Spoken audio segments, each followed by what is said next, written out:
Güya gazeteci onu benden istiyor. Bize onu verin diyor. Dedim ki bizde yargı var. They've been covering me in a very dishonest way. Do you have that also, by the way, Mr. President? Самое страшное, что гибнет русская душа!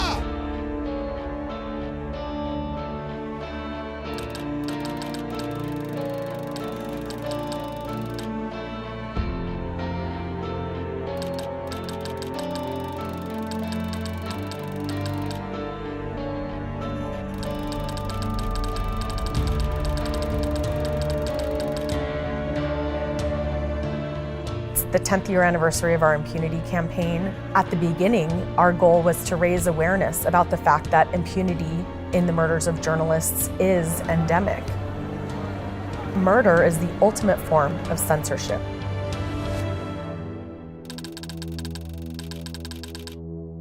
Well, that morning it was very hot, I remember, and came into work as usual.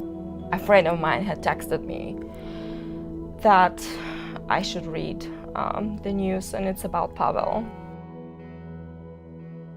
When I answered her call, she said that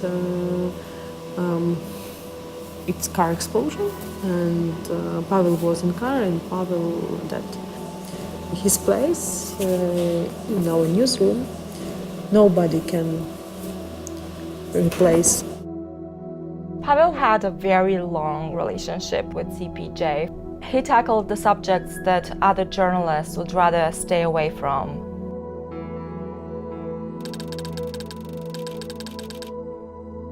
Javier was shot to death around noon on May 15. It was a hard blow, both for CPJ and for me personally. He was a good friend of mine.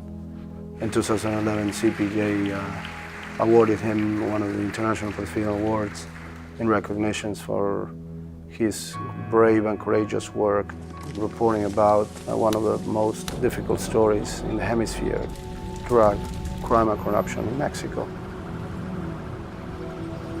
Sabemos que la situación va empeorando, que la impunidad invita a otros a que sigan matando a periodistas, que el gobierno no hace caso. When we were on a mission in Kiev, we met with a number of journalists who told us exactly of examples of persecution, threats against themselves in retaliation for their reporting. Even the Interior Minister himself has made such statements. He continues to serve as the supervisory person to the entire team of investigators into Pavel Sheremet's murder. After 1 year of investigation, we still have no news. Before we will find killers of Pavel Sheremet, all journalists in Ukraine will feel themselves like not in safety. In the first week of May, CPJ launched a report called No Excuse. We met with President Peña Nieto, and we called on him and his government to make crimes against freedom of expression and the investigations into these crimes a top priority in the government's agenda. Unfortunately, 10 days after we met with the president, Javier Valdez was brutally murdered. This is a test for the Mexican political system.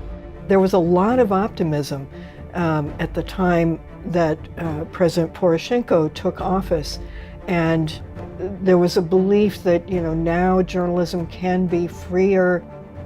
But the murder of Pavel Sheremet, I think, has kind of turned that on its head. We invited Pavel to host a conference on impunity. Pavel spoke very eloquently about his own experience seeking justice in the disappearance and presumed murder of his colleague, Dmitry Zavadskyi. Last time I spoke with him, I was in Mexico. He asked me if I thought that this wave of killings meant the end of the death of journalists in Mexico. And I responded, obviously not. People like you will keep it alive. Si lo único que nos queda es exigir justicia, pues hay que gritarlo. Justicia para cada periodista asesinado en este país. We are trying to get to the bottom of the truth. Who killed Pavel? Why? And we won't stop looking until justice is delivered.